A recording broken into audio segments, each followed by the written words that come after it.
Аарон, сіз мұны не үшін жасайсыз? Сіздің өміріңіздің философиясы неден құралған?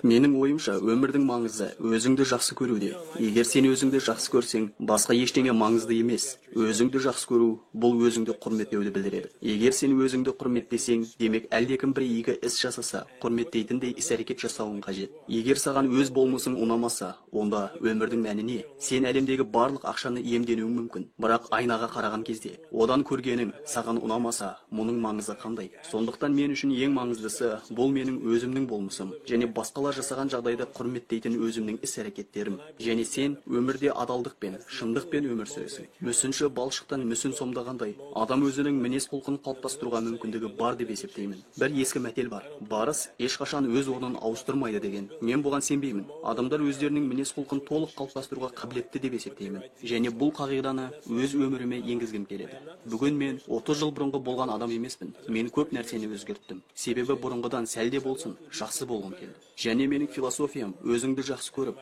ар-ұятты, парасатты болып, мінез-құлықпен және тұтастықпен, намыспен өмір сүру қажет. Және бұл өте маңызды.